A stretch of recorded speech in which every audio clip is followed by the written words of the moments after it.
Okay, then I suggest we get started, and then, as I said, that some people might come in, but let's start on time.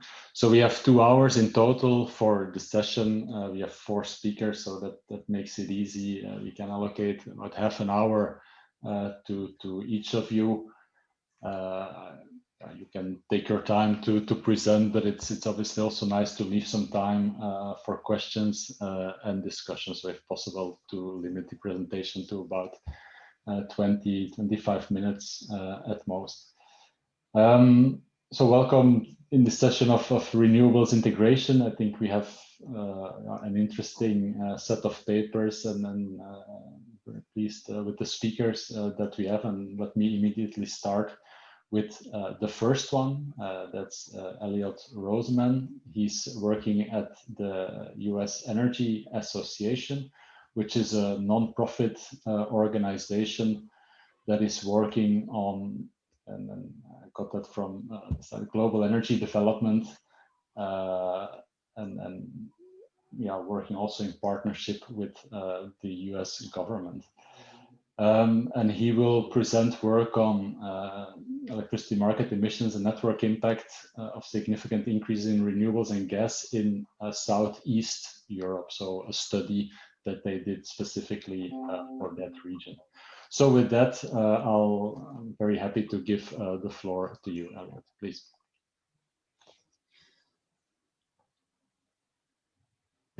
Thank you so much. I appreciate very much the opportunity to be here, the opportunity to share this forum with my fellow panelists and to have a discussion. I hope that what I say here this morning will also stimulate some questions and your thoughts, and that we'll be able to have interaction and talk about the challenges. And there are many of those as we face and we look at the opportunities to integrate renewables, to reduce emissions, and to mitigate climate change. It's a very exciting time to be in the industry. I started my career, as you can probably tell by my hair color, a number of years ago. And my first job was actually with a predecessor to the US Department of Energy, working in solar energy. And this was in the mid-1970s, so I'm dating myself. But we were looking then at issues of how to encourage and incentivize and remove barriers to renewable power. Photovoltaics, though, at that time were just part of the space program. They weren't part of what was down to earth, if I may say. We were looking at just thermal collection of heat. And so we've come a long, long way since then. So it is fascinating. It is wonderful to be able to be here to talk about a study that we recently completed, as Erik mentioned, for through the sponsorship of the U.S. Agency for International Development, which is our sponsor and our partner in much of the work that we do. I am the director of a program at the U.S. Energy Association called the Electricity Market Initiative. You'll see the initials EMI, Electricity Market Initiative, in several places in my presentation. I'm going to share my screen now, and we'll get into some of the details of the study that we did, and importantly, the implications and the recommendations of what is implied by that analysis. So let me see if I can do this. I'll hit share screen and go down here. Now, I guess I got to go up to the top. Okay, can you all see my screen now?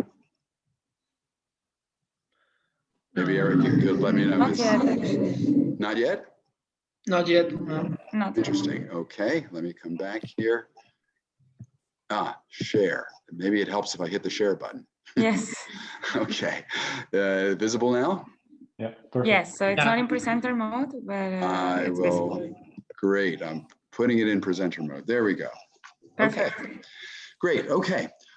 As Erik mentioned, we carried out a study. This study was concluded towards the end of last year, and it was to look at significant increases. I'll show you what we meant by significant in a couple of minutes, and look specifically at Southeast Europe. And I'll show you what we mean when we talk about Southeast Europe. USAID works in a number of countries that are in various stages of development. And I'll go right into here to show you the geography of the countries that we were looking at. You may or may not know all of the countries that are depicted here. There were 5 countries that are part of the EU, Romania, Bulgaria, Greece, Slovenia, and Croatia.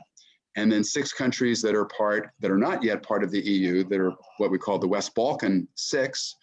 They include North Macedonia, Montenegro, Albania, Kosovo, Bosnia and Herzegovina, and Serbia. So those 11 countries, from those countries, we have participating in the EMI group 15 different companies. You can see the names of the companies there on the map. You know, for example, from Romania, Transelectrica, from Bulgaria, ESO, EAD, from Serbia, EMS, etc. Where there are 2 names, we have both the transmission system operator and the market operators. So in North Macedonia here, MEPSO and MEMO, and then 3 other countries also. So it's a large geographic area. When you look at the interconnections, in addition, there's transmission lines across the Adriatic over into Italy. There's connections to Central Europe as well as to Turkey and eastward further over to Ukraine. So there's really quite a large market area that we are seeking to integrate. The overall purpose of the EMI group, I'll show you here a slide here. The overall purpose, which from the group that we formed back in 2018, so just about exactly 3 years ago, was really to try to work on eliminating barriers and lowering, if not eliminating, the seams between countries so that electricity markets could open up and flow freely between them. And why did we want to do that? Because when you do that, when you expand the footprint, when you have more of a critical mass of facilities, you're going to utilize the generation system better, you're going to utilize the transmission system better, you're going to provide a bigger footprint for private sector opportunities, which were not common at the time we started this, becoming more common now, but a bigger footprint for investment, for private sector investment, for renewables in particular, which are often the leading edge of private sector investment, and for facilitating policy goals such as the reduction of carbon emissions. So all of those were sort of part of the work that we were setting out to do and which we're actively engaged in now. We also committed to and continue to be responsive to our members' desires, their initiatives, their challenges.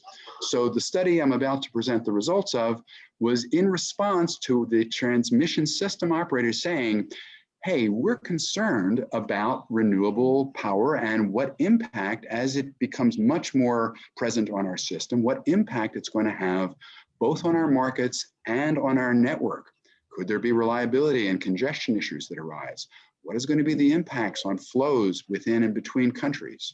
So we respond to our members' interests. We also coordinate with other with organizations based in Europe, such as the European the Energy Community Secretariat and others, so that we're not repeating or competing, with them. And we also, of course, since we're funded by the US government, want to support, and we do support government policy in the region. This is a slide that talks about the methodology we used for this study. I'm not going to go through all 7 of these steps here, but I am just going to highlight here with my cursor. You can see I'm circling number 7, because one of the hallmarks of the work that we do is to train the members of the EMI working group. This is part of all the work that USEA does. So we have certain tools that were used in the analysis. For the market analysis, it was a tool called Antares. For the transmission analysis, a tool called PSSE. You may be familiar with them. There are certainly other tools. These are the ones that we used. And after the training, after the analysis was done, and we have consultants to help us, we train the members of our group so that they are able to take on the ability to run scenarios, to tailor it to their situation, tailor it to regulatory requests they might get, and to run scenarios. And we maintain the data.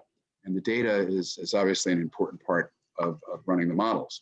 We did produce, let's see a second, just wanted to, oh yes, okay. We do have an extensive database that we have developed over the last several years as part of doing all this work. You can see the thousands and thousands of different components of the system that are part of the work that we undertake. It really is quite a good bit of work to maintain that, but thankfully we have the collaboration of the TSO and of all the EMI members in doing this. We rely on them and they get the mutual benefit out of our being able to run this analysis, and so they've collaborated very, very well with us. I want to go back here just a moment here because I think I missed a slide. No, maybe not. Okay, never mind. Okay. So now we're going to get into some of the details of the study and some of the interesting, what I think are interesting results that hopefully will stimulate some thoughts on your part. We did, as I said, both a market analysis and a network analysis. A market analysis looking at power plant dispatch, looking at prices, looking at emissions. We were looking at the year 2030 and projecting what this changes would be, what the impacts would be of substantial increases in renewables when we get out to that point. And we were looking at, in this case, at day-ahead markets. We did a run of the market analysis that was a full year's worth of analysis, 8760 hours, for the market analysis. But when we looked at the transmission system, at the network, it's not only impractical, it's not necessary to look at 8760 hours. You only really need to focus on the key hours, the hours of greatest stress, if I may say, on the system. So we looked at the hours of peak load. We looked at the hours of maximum amount of projected solar insolation and of wind. And we looked at different periods, different scenarios. We looked at stressing the system by having low hydro levels. And we looked at stressing the system also by putting a condition in place with regard to carbon markets. So we varied renewables, we varied hydro, we varied load, and we varied carbon prices. And you'll see some of the results of that I'm going to show you here in just a moment. Okay, so here is the inputs that we used on renewables. As it says in the headline, we did look at renewables capacity that could grow by quadrupling, by 4 times, by between 3 and 4 times over the course of this period. You can see it graphically down here, 2018. Each one of these bubbles is a different country. This bubble here, for example, is Greece. You can see that from 2018 to 2030, Greece going through a massive change, really, in their whole generation fleet, retiring all of their coal generation and adding thousands of megawatts of renewables. So you can see them really moving to the right side of the chart here by 2030. And other countries are represented by each one of these bubbles. The starting point was here, solar and wind.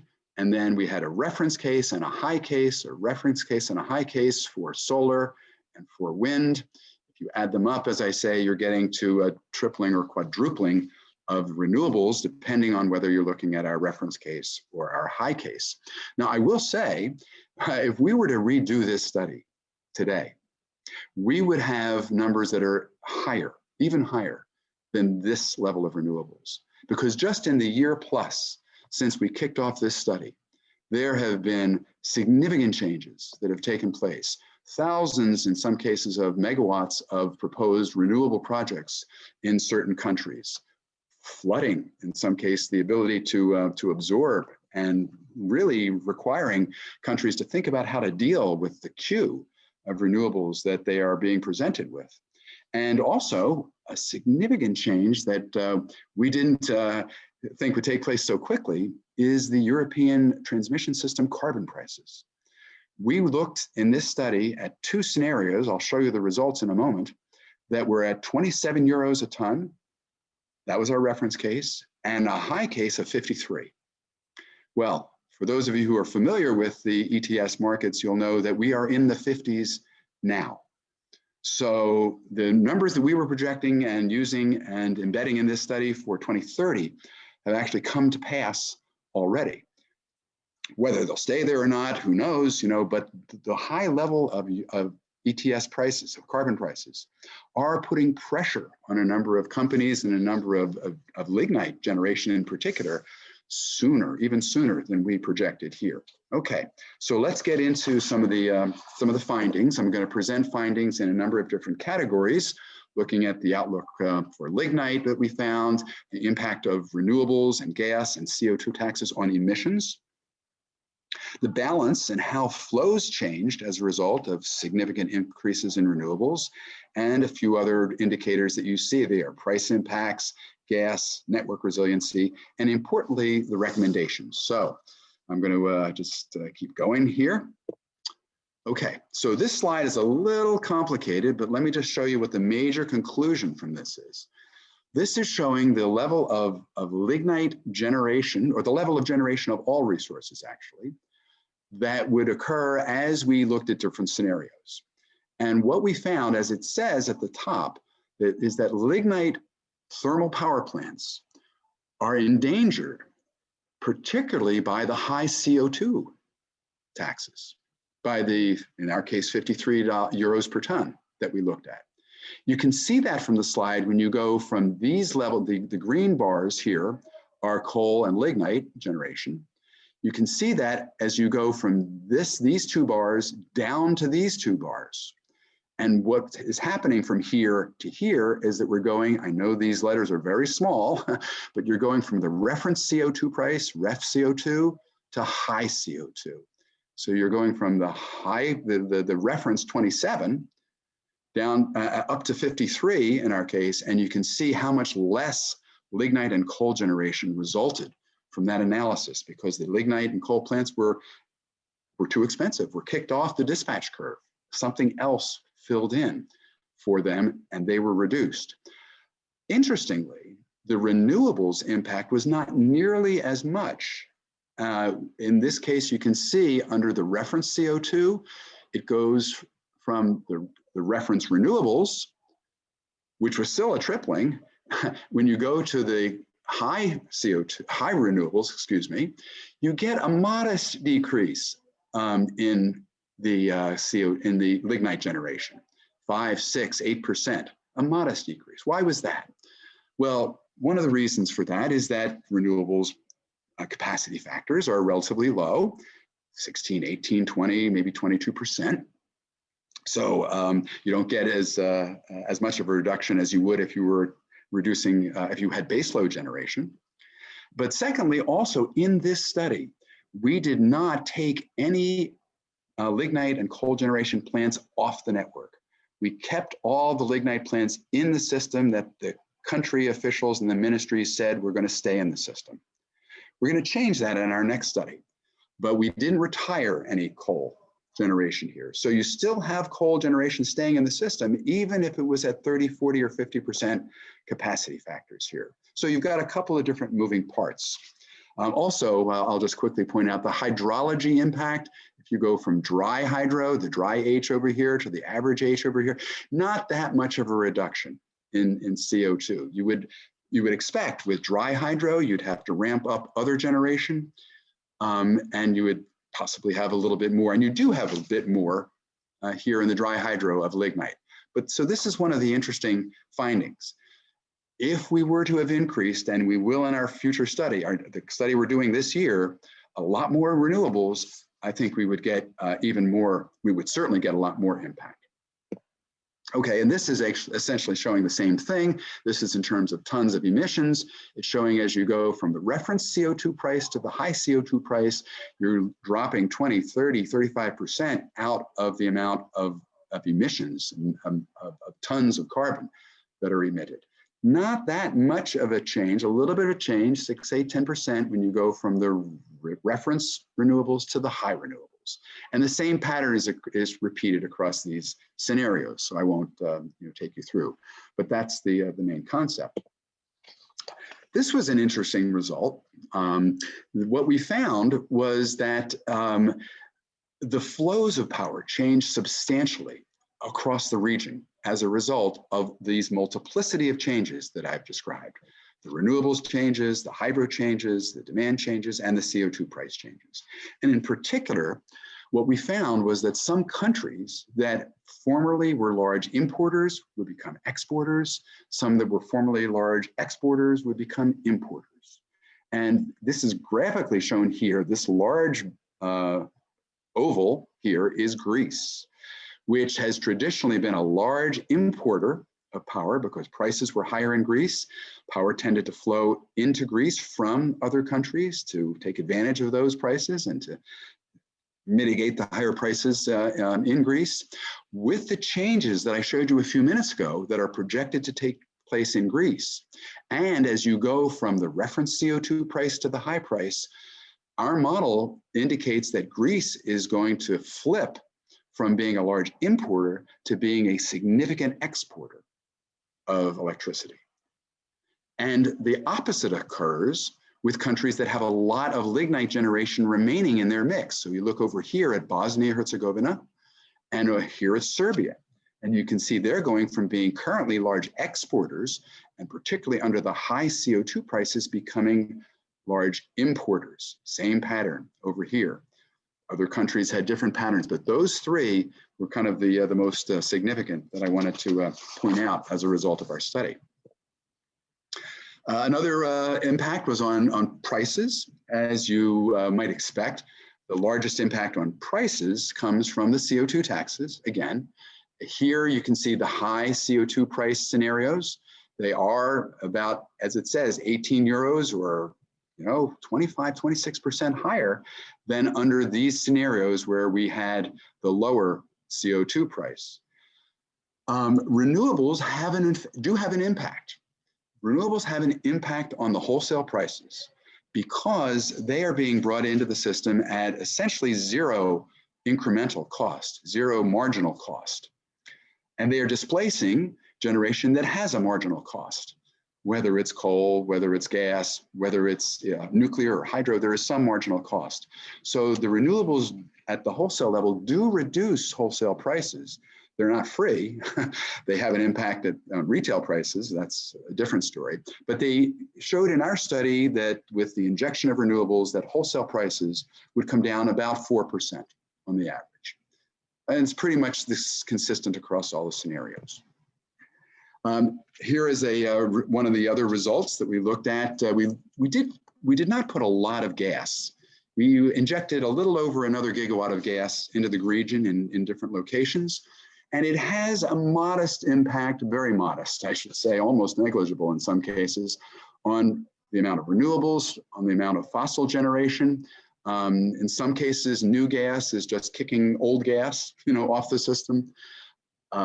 So you can see relatively little changes in all these indicators. The significant increase, the significant impact, I should say, of gas is more to support the integration of renewables, to provide support for the intermittency that renewables inject into the system. If we had injected more gas, it would have provided even more support. But we're seeing that gas and storage are lining up as sort of the two key options for filling in for the intermittency and the variability of renewables. This slide actually is, this slide was less dramatic than I expected it to be at the beginning of the study. This was the results of the analysis of the grid, the network analysis. We found that the network was very robust, was really not very sensitive, and could accommodate the changes that we were throwing at it in this study to significantly increase renewables, to significantly increase carbon taxes, et cetera. There were only a handful of bottlenecks that we identified. And so we were actually pleased. We didn't find too much. Now, as you increase a lot more, the lignite retirements, if you do, and renewables injections, more issues may arise. And certainly more issues are going to arise on day-to-day operations for balancing and for interconnection issues. But we were looking at day-ahead markets here. So a relatively strong transmission grid in the region, which was positive. So those were the results of the study. Now I'm going to just shift gears, and in the last couple of minutes here, shift over to our next steps and recommendations. And hopefully I've stimulated some thoughts on your part and some questions. the things we need to study next. Number one, we need to study real reductions in carbon. The study that we are engaged in this year, and maybe the IAEE will have me back next year to talk about the current study, is to look at significant reductions in carbon emissions that can only come from significant retirement or decommissioning of the lignite generation in the region, and probably significantly more hydro, more renewables, et cetera. So we're looking at that this year. We also need to evaluate, and our EMI members have asked for this, to look in greater detail at the operational issues raised by renewables. As I mentioned, the balancing and interconnection issues. We need to look at new technologies, storage, also grid enhancing devices like FACTS, like dynamic line ratings and other new technologies that will be coming into play, certainly over this decade.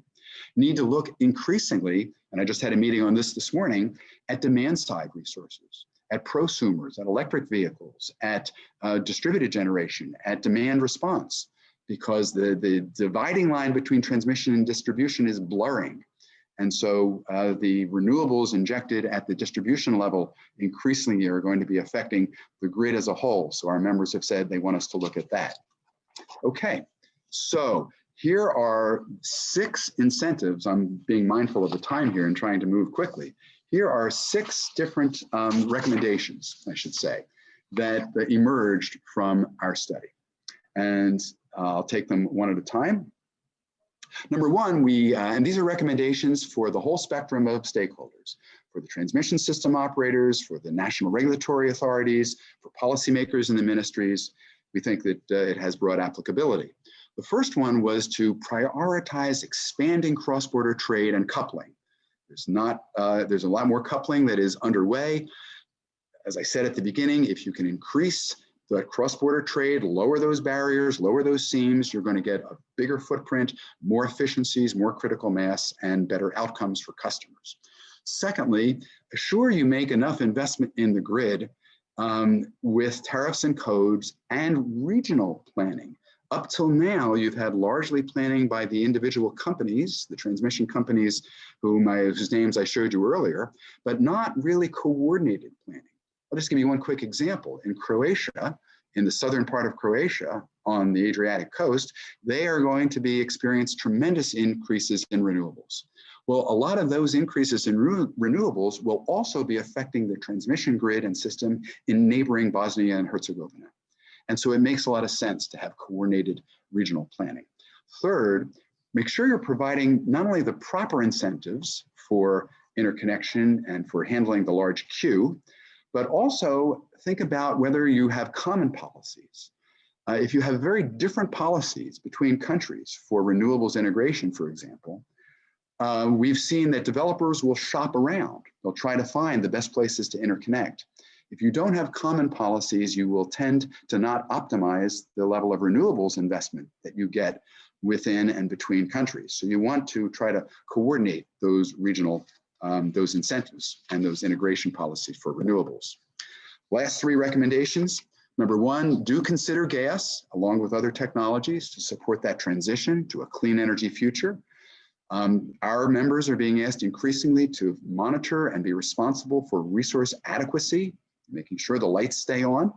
So one way to do that is make sure you shore up the intermittency and variability of renewables with something else as you bring more renewables online. 5th, encourage bilateral and regional exchanges. There are fledgling power exchanges and markets in a number of the countries that we're working in. We need to get not only more robust and competitive markets within those countries, we need to really have a regional market before we begin to get the kind of economies and benefits where you can absolutely optimize the system on a short-term, real-time, day-ahead, and longer-term capacity market. And then lastly, incorporate distributed energy. Welcome prosumers. Bring those resources, into the market on an equal basis with wholesale power generation. Last concluding remarks. These tools that we have designed and this study that we have done and the transfer of the knowledge that we have provided, we think can be used by policymakers, to try to anticipate what the impacts would be of the changes that are expected, whether it's the lignite generation or new renewables, whatever the policies are. It can be used by regulators to assess how rates and tariffs and incentives may need to change, and also to ask their utility companies to better regulate, to ask their utility companies to run different scenarios and different analyses using these tools. And of course, the transmission companies themselves to better understand their situation and anticipate and make smart investments. So I hope I've thrown enough there at everyone who's joined this session, and I look forward to your questions and comments. Thanks a lot. Thank you, Elliot, for the very interesting presentation.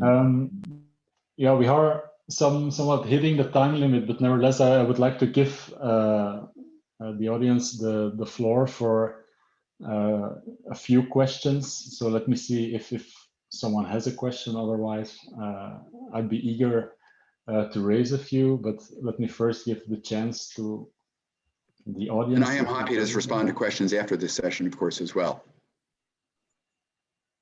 Hi. Hello. Saheed, please, if you have a question, please go. Yeah. I don't know, maybe I just missed some of the part of the slide. I'm looking at whether you consider the electricity price, because what I saw in the model is more of the carbon tax. What is the scenario for when you have the low electricity price or high electricity price? Will also be a kind of issue when we are doing it with the model like this. So do you consider the electricity price in the model as well? Oh, Elliot, yes, there we go. Okay. Thank you, Saheed, for the question. We were looking in this study at wholesale prices. So I think that's an important distinction between wholesale and retail. And we have a lot of data on what wholesale prices are in all of the countries, and we continuously gather that. So what we were looking at was using a generation dispatch model, Antares, that I mentioned, to simulate, and we have the fixed cost and the variable cost and the cost of fuel and all the inputs that go into what the generation cost would be. And so we were building up, dispatching the system, looking out, in this case, at the year 2030, 8,760 hours. So we actually have prices for every one of those hours.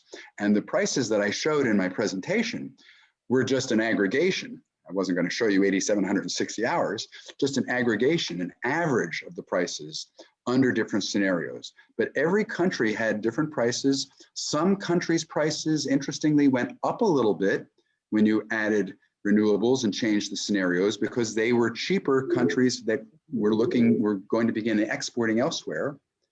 Other countries' prices, like Greece, for example, went down because they would be importing more power that was less costly. So yes, prices are definitely part of this. Renewables, as I mentioned, didn't have that great an impact on the wholesale prices.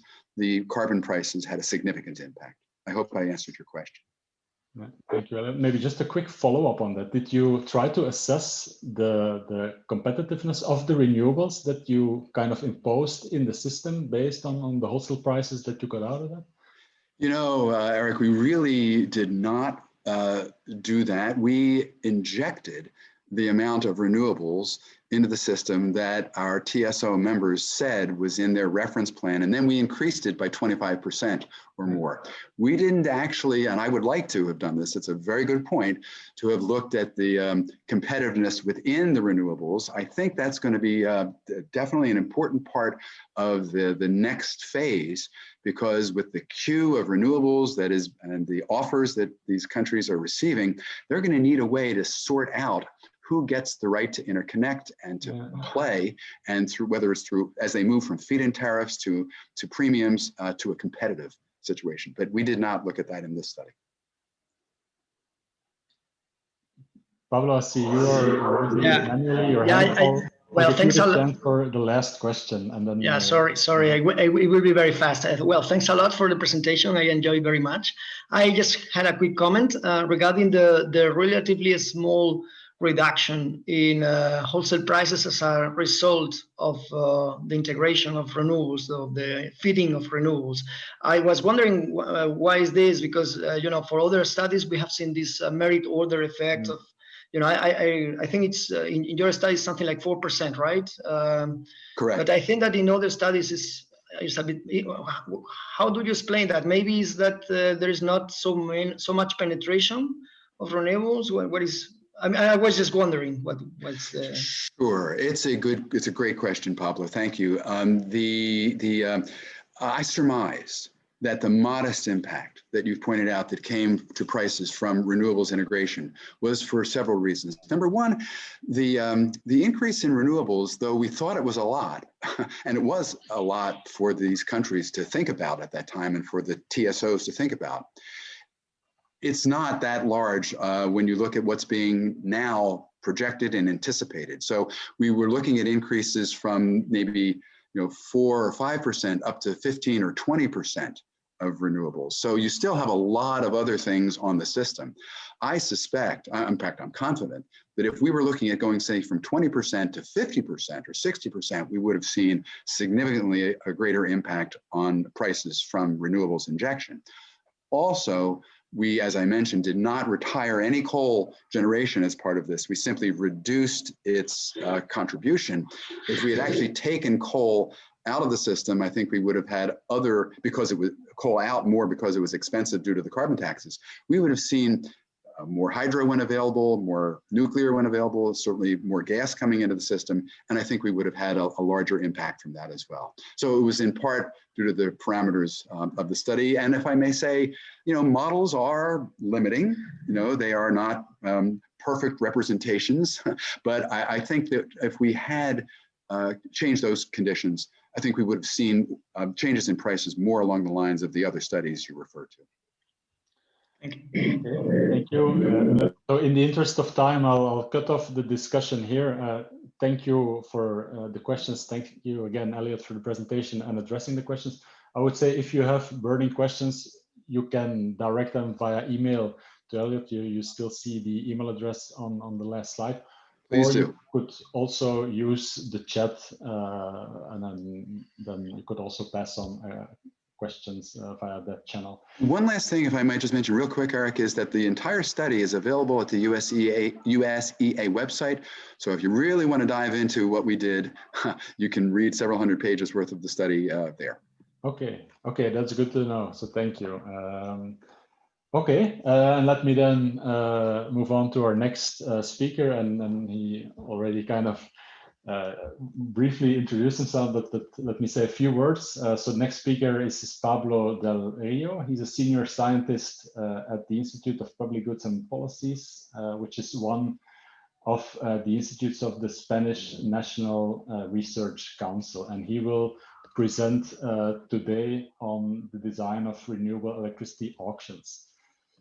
So with that, I'm happy to pass on the floor to you, Pablo, please. Okay, thanks a lot. I'm trying to share my screen. I think, Elliot, you have to unshare so Pablo can share.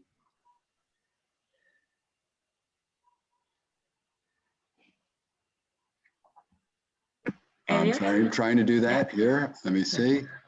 Sorry. So it should be down in the share button. It should be also the unshare button. You are screen Like sharing. on the Stop same share. button. There we go. Yeah, perfect. Okay. Thank you. Okay. Sorry. Thanks.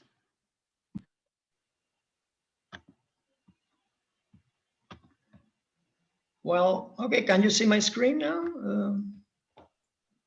Yes, it's not in presenter mode yet. Yeah, but it's okay. We can see it. But I'm getting there. Okay. Okay.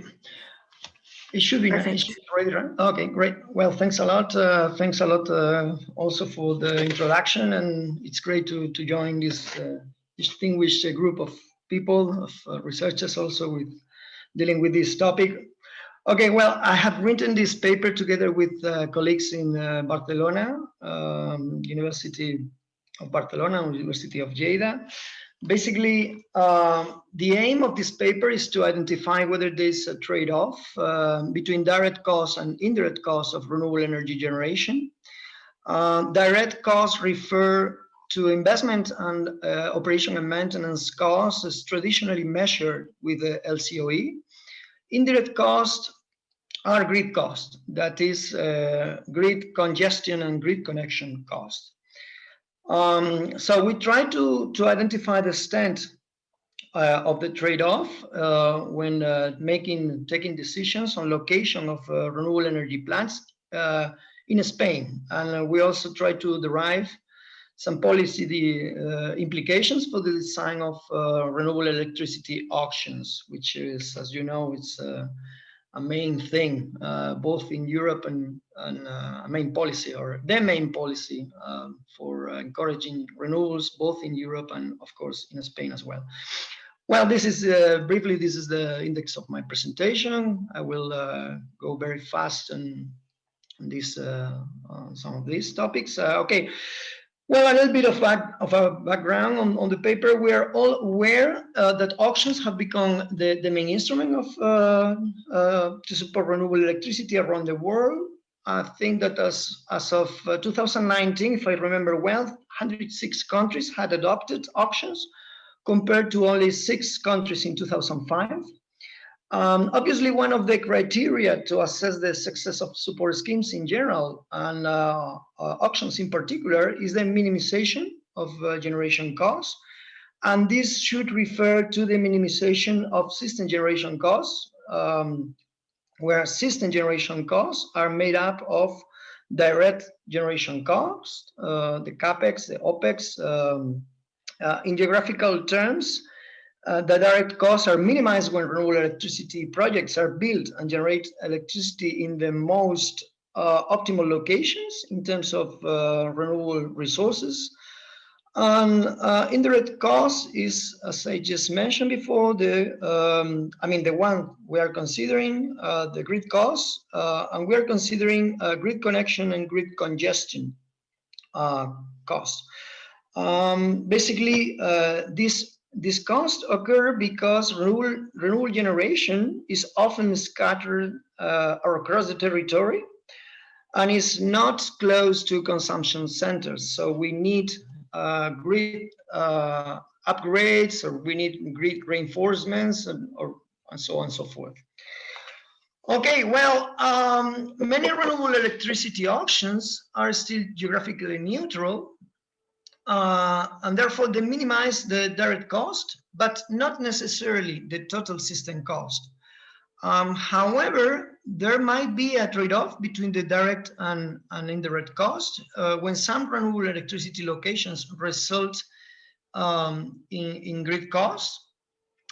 So concentrating renewable electricity projects in locations with very good resources may minimize the LCOE, but at the expense of increasing the indirect cost. And the other way around, if a high dispersion of renewable electricity installations across the territory will likely bring less grid congestion, but at the expense of higher direct costs. So therefore, we could ask ourselves, how do direct costs and grid costs trade off against each other, considering different locations?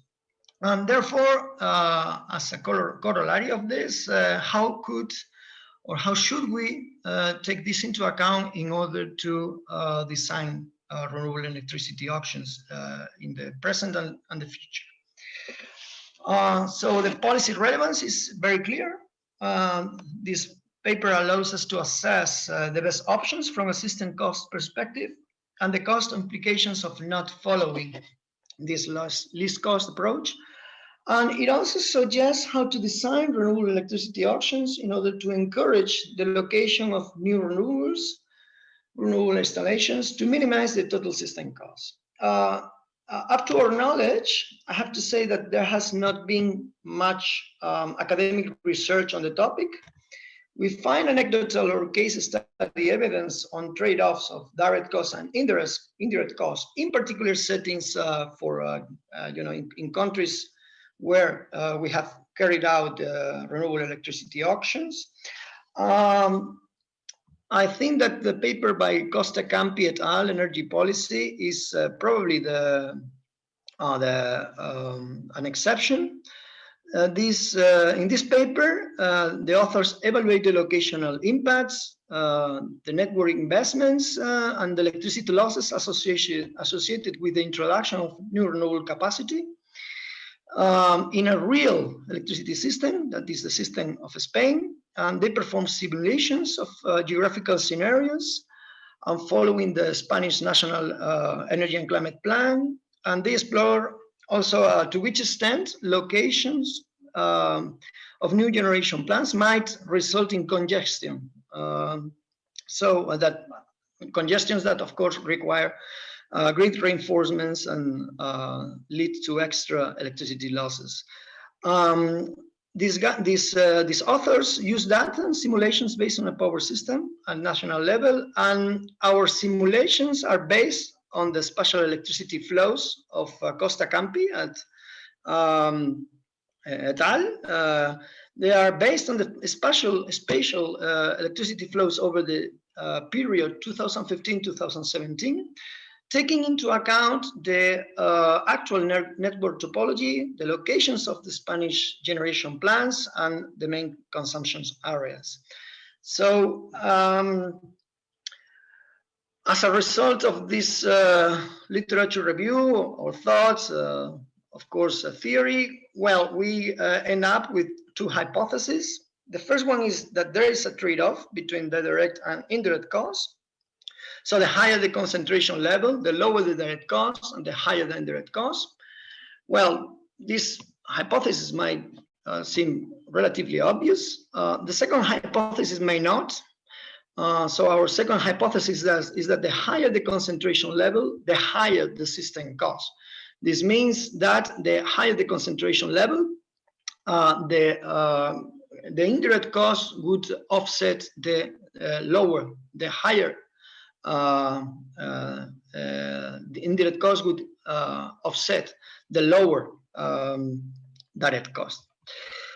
Okay, well, we define different scenarios corresponding to the locations of new renewable electricity installations in the National Energy and Climate Plan. This refers to both direct generation cost, basically renewable electricity subsidies, and also indirect grid-related costs. This means we calculate the grid-related cost, both grid investments and electricity losses, corresponding to each of those scenarios. Okay, the different scenarios are designed as follows. Well, before the deployment of risk capacity is allocated to each region, we calculate per region the megawatt hour megawatts of electricity generation. We calculate the LCOE, and of course we made assumptions about some values, about CAPEX, OPEX, minimum and maximum electricity generation per region, the discount rate, and the number of years. Then, using the maximum LCOE, all regions for wind and solar are sorted in ascending order. And we also define 6 scenarios with regions with similar LCOE. And we also established or defined 3 different allocation types for the deployment of new renewable electricity capacity. First, new wind and solar capacity would be proportionately allocated considering the regional capacity in 2017, equally allocated regardless of the regional capacity in 2017, or also would be allocated until all regions achieve the same density in megawatt square kilometer. Okay, so how do we calculate grid-related costs? Well, as baseline for our simulations, We draw heavily on Costa Campi et al. To 2020. We use the actual daily generation mix electricity flows in transmissions between 2015 and 2017. We calculate the resultant flows between regions as for both the baseline and also for the scenarios and all the allocation types. This means that we take into account the total capacity in 2030 establishing our national climate energy plan and the generation as a result of such capacity deployment. So what we do is we compare flows of the baseline with the simulation, and we compare the flows, we calculate the growth in congestion, and then the grid congestion cost. We also calculate the electricity losses from the flows, and we calculate the total grid connection costs which are necessary to allocate the future connection points for new plants. So regarding the main results, I would say that these three main categories of results I could distinguish. The total indirect cost, the auction cost, that is the difference between the LCOE for each region and the wholesale electricity price in each region, and the indirect cost, and then we compare. This would be the third and probably not probably, but surely the main outcome of our paper. We compare the indirect cost and the auction subsidies. So regarding the total indirect cost, this refer to grid connection and grid congestion costs. What we can see in the figure here is these indirect costs are the highest when new renewables are concentrated only into regions. That would be the first scenario, scenario 1 on the left, scenario 1 on the left of the table, and this cost would decrease when new renewables are allocated across all the country. For example, the other extreme would be scenario 6. And both grid congestion and grid connection costs follow the same pattern, as you can see here. Also, these costs basically follow the same pattern when different allocation types are considered. We do not put those results here because since they are similar across allocation types, it would not be worthwhile to do it. So not much difference can be observed in the total indirect cost considering this paper when we move from a scenario in which the new wind and solar capacity is proportionally allocated, consider the regional capacity in 2017, to another in which it is equally located regardless of the regional capacity. So allocation type does not have an influence on this. Okay, regarding the auction cost, which of course we take as a proxy of the direct cost. For each scenario, what we do is we calculate the potential subsidies to compensate the wholesale prices below the LCOE in some regions. And to do so, we use the hourly average wholesale price in 2017 and the hourly average production from wind and solar in the same year. And we define several hourly wholesale prices by 2030, considering the following reductions that you have there. So following reductions in the wholesale price: 0%, 10%, 20%, 30%, 31%, 40%, and 50%. You may wonder about the 31%. This is included because this value is defined by the Spanish National Energy and Climate Plan as the planned wholesale price reduction by the Spanish TSO. So this was also, it was included for this purpose. So what we do is, total auction costs are calculated as the net present value of the subsidies during 20 years. and considering an interest rate of 2%. Okay, well, regarding the auction costs, what we can see basically here, these are the lines. Forget a little bit about the, at this moment, about the bars, but we can see about the lines is that subsidies increase as we move from the more concentrated scenarios, that is scenarios on the left, to the more dispersed or scattered scenarios on the right. So a higher geographical dispersion would increase the direct cost. This could be expected. And the support that should be provided by the auction in order to cover those costs and lead to the deployment of renewable electricity capacity would also increase. It can be observed that the level of those auction costs obviously depends on the level of the wholesale price, although what we can see is that they follow the same trend. We're moving from more concentrated to less concentrated scenarios. Okay, so what happens when we compare the indirect costs and the auction costs? The following figure, the same figure actually, what we can do now is to compare those. What it shows is that the auction costs, as I just mentioned in the lines, and the grid costs are the thick bars.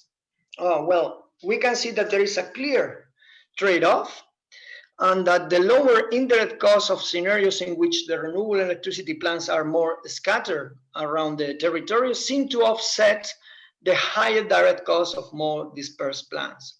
So if the auction costs and the indirect costs were added, the total aggregated cost would be reduced when moving from more concentrated to more dispersed scenarios. But of course, this is kind of quite highly sensitive to the parameters we have added, and also to the wholesale electricity price. Okay, coming to the conclusions. So we can conclude that there is a trade-off between the direct costs and indirect costs. We have identified the extent of this trade-off. The total aggregated cost would be reduced when moving from more concentrated to more dispersed scenarios. We believe that this has implications for the design of renewable electricity auctions. Basically, this means that including design elements which change a purely price-only auction to another one, which encourages a geographical dispersion of the deployment of projects in the territory, would be justified according to these results.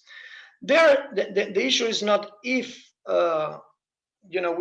could do that, but how we could do that. There are different alternatives. In general, auctions can influence the location of projects in certain locations through several alternatives, like, auctions might be conducted per location, such as site-specific auctions, or we may provide locational signals.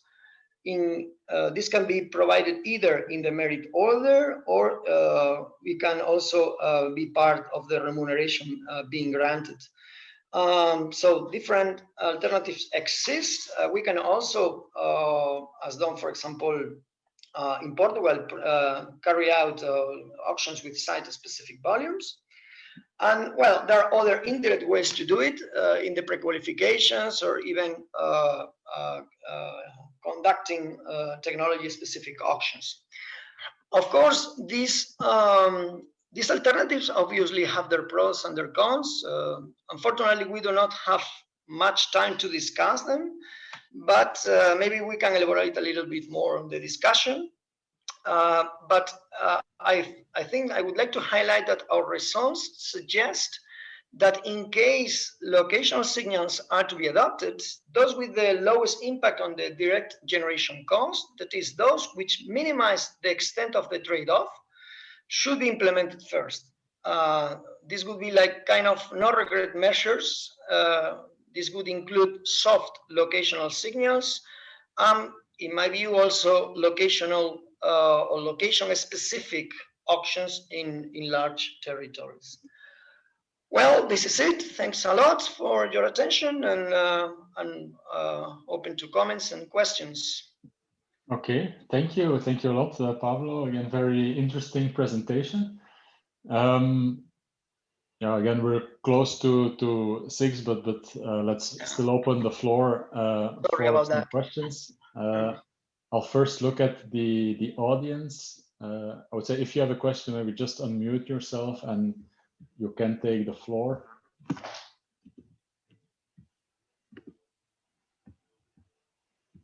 If things stay calm, then I'll maybe just to start with one quick question, just for clarification purposes. So when having an auction system set up as a system in place kind of to set the support level, the type of support that we are considering here is kind of a premium system, right? That's what I get from the presentation, that you would somehow define an LCOE and then just adjust based on the revenues that you get from wholesale. Yeah, you get a top up, let's say, to reach that level. That's the system that is behind that, right? Yeah, very good question. Thanks a lot. It is a sliding feed-in premium. Okay.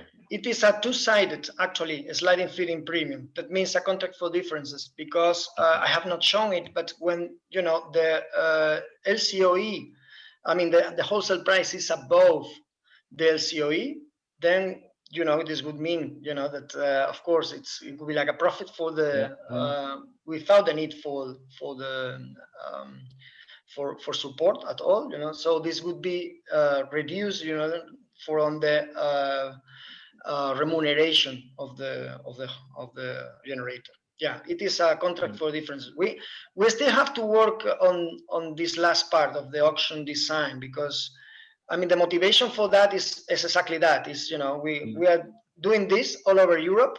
19 countries in Europe already have an auction, and they are almost all of them are price only auctions. I would say not so much. I mean, there are some auctions in Germany for wind, for example, which they have these zones, special zones. Also in Portugal, they were site specific. But what we can see is that they're very sectional, and I think that this is fine when we do not have this type of conflict. But if we do have that, of course, it may not be solved through auctions. It may be solved outside of auctions. I'm not saying that. I'm not saying that it cannot be solved outside of auctions. I mean, but if we want to solve it in the auction, probably a main question is, do we want to solve it in the auction? If we want to solve it in the auction, I think that the best way to do it would be to provide site-specific auctions. Because I think that locational signals, they make the auction less transparent. I mean, it can be a possibility. This was done in Mexico, for example, but I would do it rather like in Dubai, where you have pre-qualifications, or you have I mean, you do it in the pre-qualifications. I mean, not in Dubai, in Portugal, where you put lots per specific areas, but yeah. Well, and yeah. Maybe just a quick follow-up to end. In Spain currently, are they thinking in a certain direction, or it's still? Yeah, I mean, this would. I mean, we can have this talk bilaterally if you want, but yeah, we had this auction in January 26, where there is some exposure to the market price. So we have a formula where we have something like 5% exposure to the market price, but at this moment we are not. I mean, so that would be the incentive, because in nodes which are more congested, the wholesale price would be higher. And but at this moment I wouldn't say that we have this discussion so far. Okay, but yeah, let's indeed continue on that on another occasion. So thanks again, Paula, for the presentation. I see that Alexandra is already visible, so we will move on to the third presentation in the session. So that will be by Alexandra Lüth. She's a PhD fellow at the Department of Economics at Copenhagen School of Energy Infrastructure. And she will talk about local electricity markets and energy communities in Germany. So with that, Alexandra, I give the floor to you. Thank you very much. I'm very happy to be here and to be able to present our work. I'll quickly start sharing my presentation. Does that work now with the sharing? Yeah, perfect. Thanks. Okay, great. Yeah, I'll present some work with my co-authors Jens Weibezahn from TU Berlin, and also from the Copenhagen Business School, and Jan Zepter from the Technical University of Denmark, on distributional effects in local electricity markets. And we have run a case study in Germany.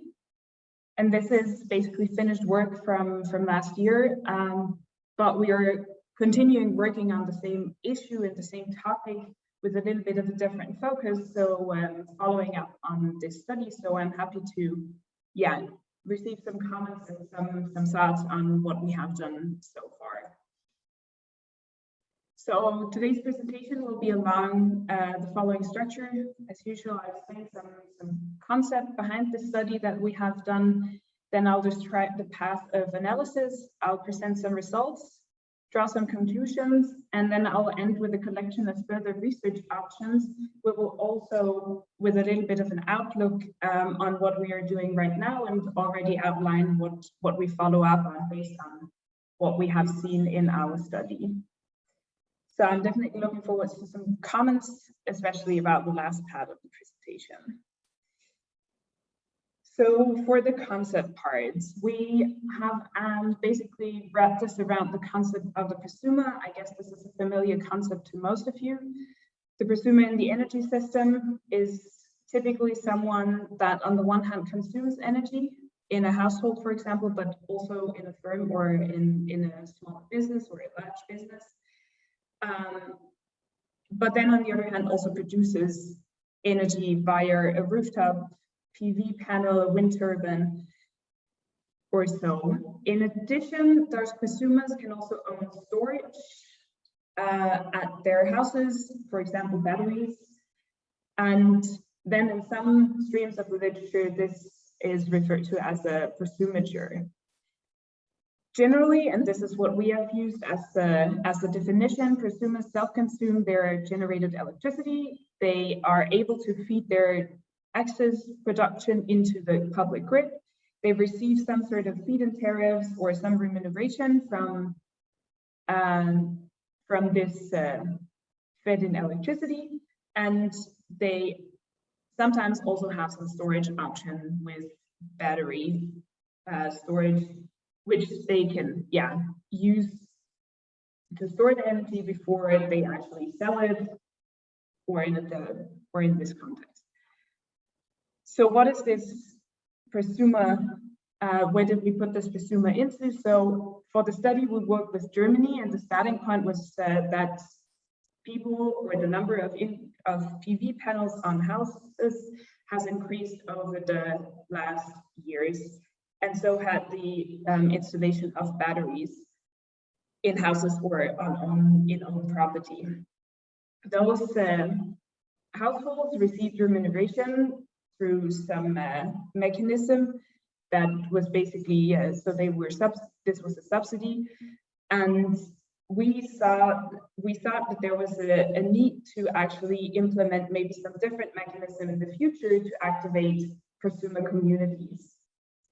One of the concepts that has been suggested in literature is local electricity markets, and this is based on peer-to-peer trading, which would then mean that this concept would allow prosumers to, of course, self-consume their electricity, but then also directly trade with their neighbors using the local grid, but also to receive money from the local trades. Trade here is more meant to be financial, but not exactly physical by bilateral electricity lines.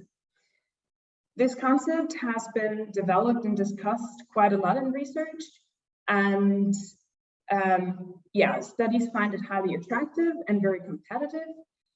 And it was shown that it also reveals local preferences and increases also the value of local generation, which is definitely an important fact when it comes to acceptance of these mechanisms, but also to the technology. But there are also downsides. So Michael Pollard has shown that this can lead to cost distortion and distributional effects when there are local markets. And in addition, the prerequisites that are necessary to actually have this mechanism in place and also to earn from selling your own generation requires the ownership of property and also affluency, then some sort of technology needs to be afforded, and that is definitely not given to a large share of the population. So what we basically derived from this concept was two questions that we derived from the literature and the outcomes of pilot projects that have tested the concept so far. So one step where we wanted to move further was, so how do the local markets designs actually align with the German regulatory framework? And we have asked the question, what are the implications and the effects of local electricity market design for energy communities under the current tariff mechanism in Germany? And we're aiming to conclude from that analysis to answer the question. We would learn whether or not we should adjust the current framework. Taking somewhat of the results, now we would need to improve the market designs to actually make them aligned to the regulatory framework, or we would run a different way and adjust the regulatory framework. So based on the second idea that we would improve the market designs that are currently out there to make them aligned to the regulatory framework, we asked how can we adjust the current concepts of the local electricity markets in order to ensure that there is a fair distribution of costs between all participants. And those were basically the two questions that guided us through our study. So what did we do to perform this analysis? We basically set up 3 different cases which differ in the rules that we apply to our local community for energy purchase. So we started out by setting up a case that is very present in the literature. So you would be allowed to trade, so a prosumer would be allowed to trade the local electricity and the electricity in their local market through peer-to-peer trade, basically with their neighbors. They would self-consume their energy at first and trade the rest using the local grid, receive some payment from this, and following the literature, taxes and grid tariffs would be excluded from this, or at least, or in some cases, paid at a lower rate than the usual grid tariffs. Following up on the first research question, we then aligned the concept of local trading with to the current regulatory framework, which would mean that we would need to introduce taxes and grid tariffs that need to be paid also for the electricity that is traded locally, because that is in line with the current framework. And then third of all, we look at the second research question where we would want to change the current market designs in order to comply with the regulatory framework. And this would base this on 2 points. So the scheme is unattractive because we need to have ownership, and then there is cost distortion for the grid costs. So what we suggest in our study is that we would introduce an independent power producer, which is a larger installation, and then this independent power producer would sell shares to basically any kind of customer, which would in a more visible way be a family that lives in an urban area in an apartment, maybe a rental apartment, and that family would then buy a share of a PV installation that is placed somewhere close or in let's say on a roof of a supermarket. What we did to analyze these 3 cases, and to basically understand what would happen if we had introduced those three players, is that we set up an equilibrium model minimizing costs for each of these individual players to purchase electricity. And what we did is what you can see on the top left, basically transferred this graph into some mathematical model. We have prosumers owning some sort of renewable energy technology, and in some cases also storage. We would have a local grid where people could import from, and we would have access to the grid. For the consumer, they would basically only have access to the local electricity market and to the grid to cover their demand. Then in addition, at CERN, we have introduced an independent power producer, which would then offer some shares to the consumers. They would sell the shares and by that make renewable electricity available to the consumers, some sort of own generation, but supply it through the grid.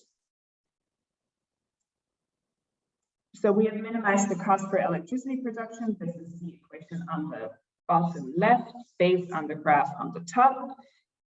And then as data, we have used a set of 14 small households, a community in a German village with 12 prosumers who own different sets of technologies, 2 consumers, and we have used historic data from 2018 on the production and the consumption. The set of the small data sets actually was done on purpose to make us understand the mechanisms that happen in the community and the electricity trade. We could track the electricity trade back to a very detailed level. So what do we end up with? Basically, we can draw a set of conclusions from running the model with the different cases. And we see that the cost for electricity, including the revenue, and what we see is that the cost for electricity, we see the revenues on energy sold, we can also observe the trading activity, and we can see an internal market price, which is mainly driven by the power that the independent by the price that the independent power producer sets. Looking more detailed at the results, we can observe that prosumers profit most from owning both generation technologies and storage. This is also what you can see in the graph to the right. We have basically benchmarked the costs of the business as usual case where prosumers or prosumators can feed in their electricity into the grid and get a fixed feed-in tariff, which is the status quo in Germany at the moment.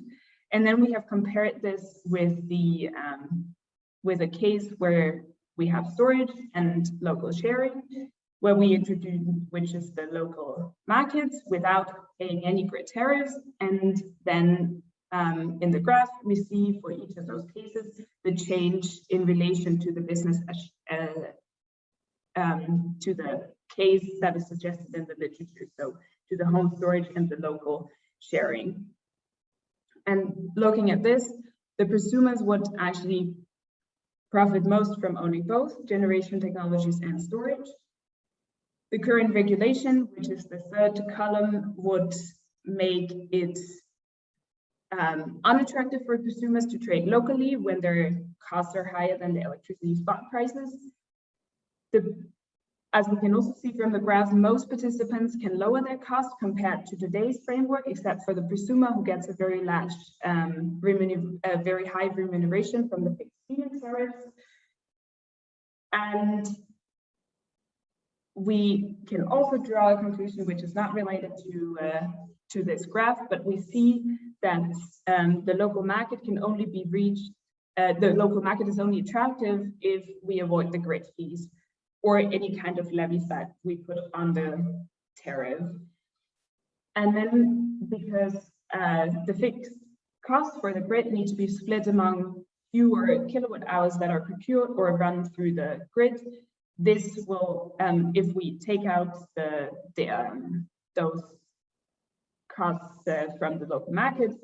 This will be borne by consumers who would need to pay for the grid charges, while the ones that trade locally and have the technology available, they would not pay for using the grid. This is what we find from the results.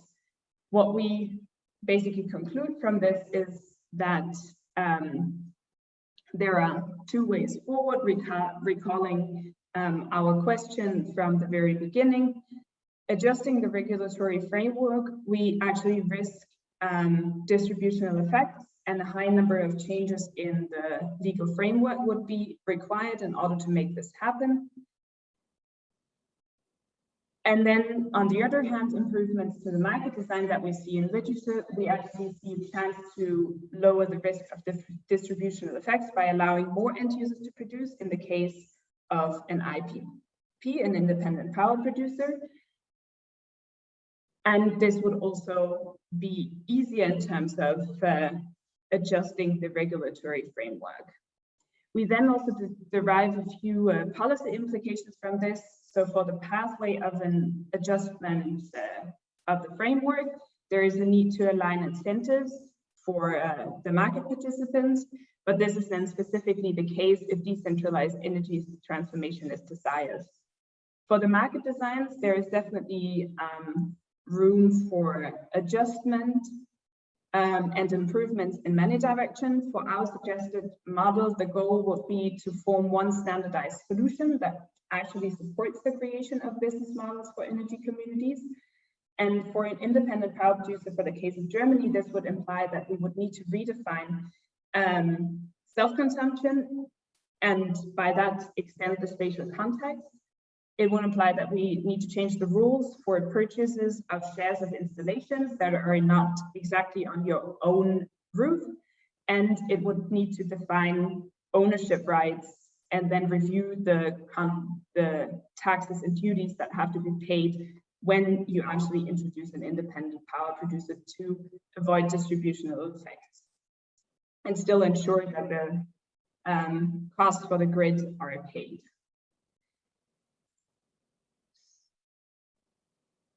So then to follow up on what we have done, we have a few reflections here.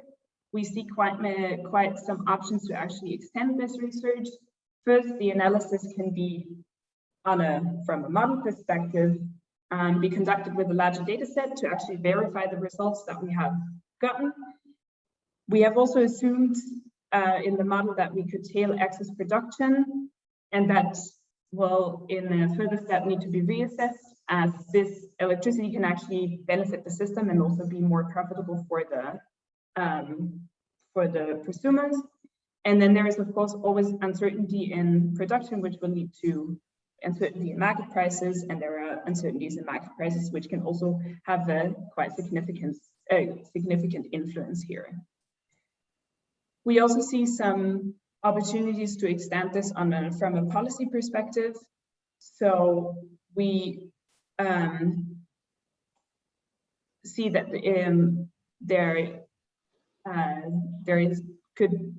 that we could do an assessment of distributed energy transformation with local energy sharing to understand actually the value of this. We need to better understand participation in energy use in urban areas, and then also see the effects of local markets on the energy system, and that to actually see how distributional effects look from a system perspective. So what we have done as a follow-up project in further research, ongoing research, is that we picked up the policy part of this paper, and we are working on a second set of further research options, and we look at the assessment of decentralized energy system transformation. So what is it that we are actually looking at the moment? We are collecting and reviewing different drivers to support or maybe abstract from the development towards more decentral deployment and exchange of electricity. We are working on a definition of the transformation and its drivers. Those drivers, we are developing an assessment framework to analyze the transformative business models and the market designs, and we categorize them into ecological, economic, and societal drivers. Based on this scheme, we will then discuss the integration into the existing market structure, while I am having in mind that there might be a need for a change in the design for certain valuable ideas to transform the system, and this will lead us to the formulation of some policy implications at the end. So this was my presentation on our study. I'm happy to answer any questions. Okay, thank you, Alexandra, for the, again, very interesting talk. Let me first give the audience the chance to raise a question. So again, you can just unmute and go ahead if you have a question. And otherwise, I will kickstart the discussion, I guess. So, yeah, to maybe have a bit of a discussion, I think, and then I think you also explicitly mentioned that I think what is key is the way that tariffs and taxes are being dealt with in such a community, or when you have peer-to-peer trading.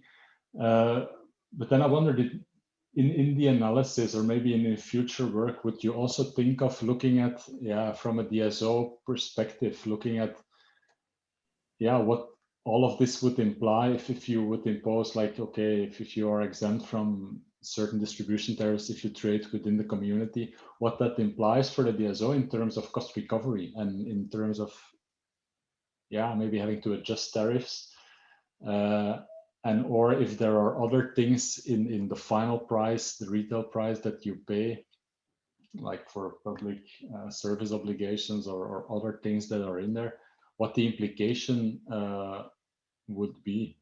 Is that something that you would circle back? Circle back to the prosumers? Yeah, in your model, for instance, to find an equilibrium on that as well as a constraint.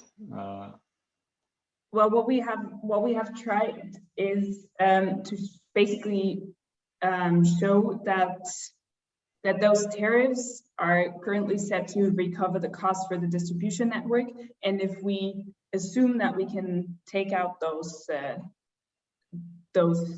participants in the local market and make them cover their demand by just procuring electricity from the local system, we see that there is some sort of distortion, and the consumers who do not have any sort of technology will have to pay higher fees because we assume that there will be those fixed grid costs that we have at the moment.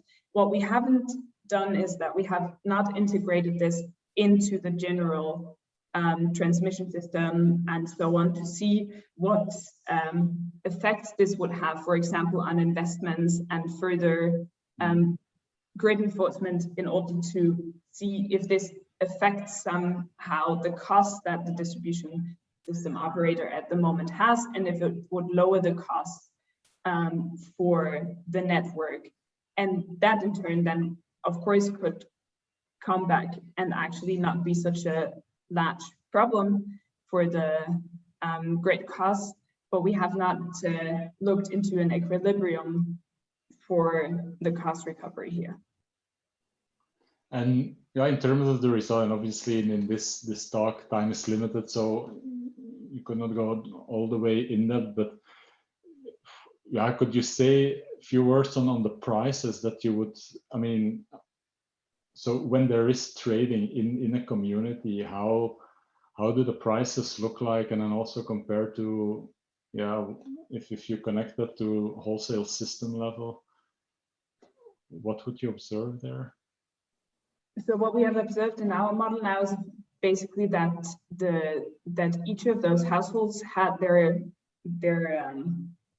we have set a price that this household will be willing to pay, or wants to earn at the minimum, and then we would have some market clearing based on the available electricity that is available to be traded locally, and then the prices that those households, those prosumers would put into the market.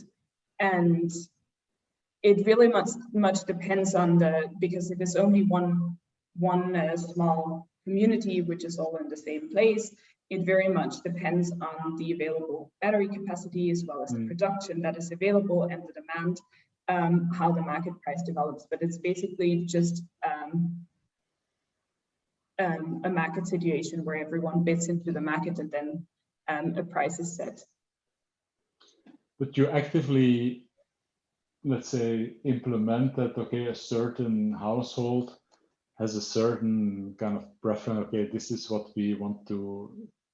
We base this on marginal production costs. Yeah. Yeah.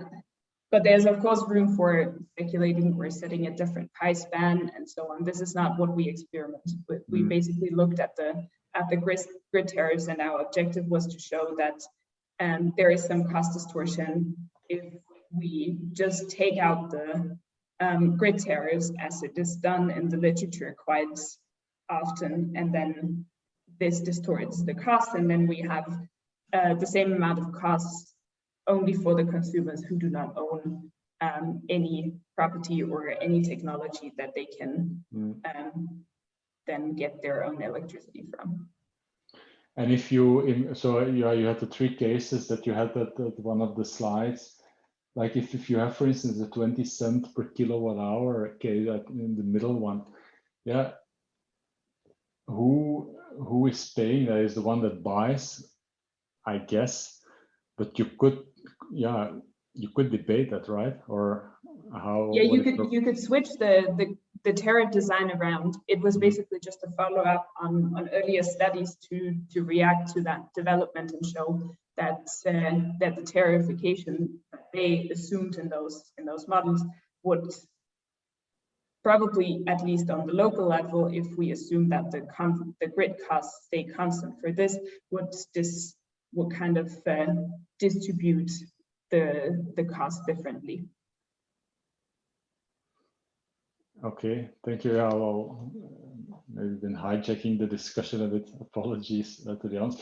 If there would be, so thank you, Alexandra, for the discussion. If there would be a question more from the audience, we can have maybe one more. I don't see any microphones being unmuted. So then, okay, let me thank you again, Alexandra, and then I suggest we move on to the last speaker of this session. That is Saheed Bello. He's a doctoral researcher at Loughborough University at the School of Business and Economics. And he will present work he has been doing on dynamic mechanisms of low carbon investment decision in the context of the UK electricity grid. So with that, Saheed, I'm happy to pass on the word to you.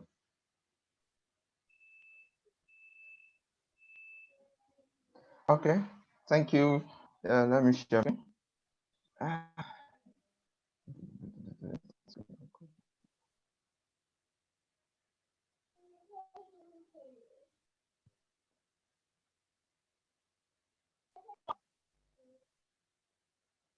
Can you see my screen? Yes, it's okay. Yeah. Yes, it's not in presenter mode, but it's visible.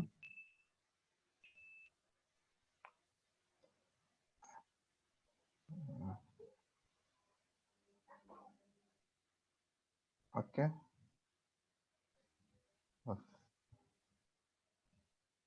Perfect. Okay, perfect. Thanks. So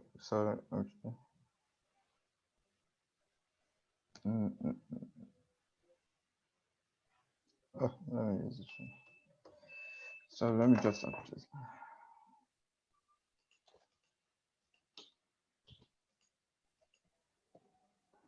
give me some time to technical.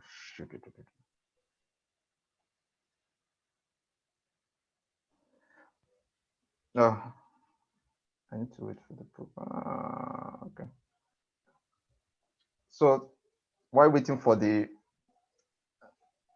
I think the system is loading. Can you hear me? We can hear you, but I also see that PowerPoint is causing some troubles on your end. Yeah. You can hear me? I can hear you and assume everyone is able to Yeah. hear us. Yeah. I think the PowerPoint is loading. I don't know what's happening. Okay. Oh, Okay.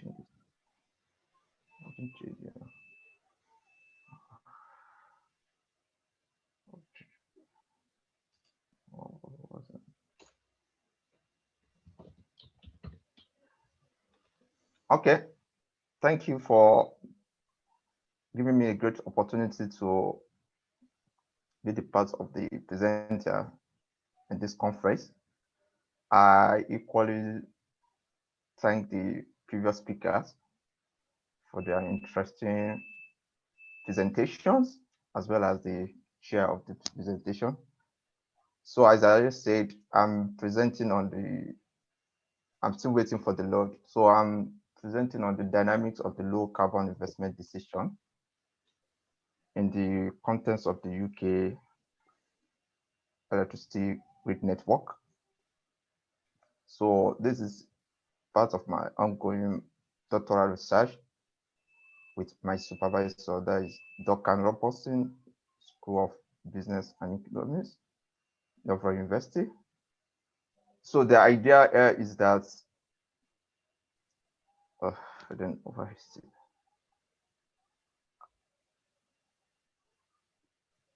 The need for putting in place the low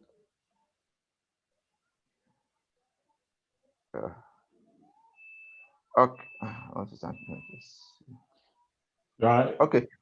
If it works better, not putting in presenter mode, I mean, we can also see the slide. So if that is a solution, it doesn't.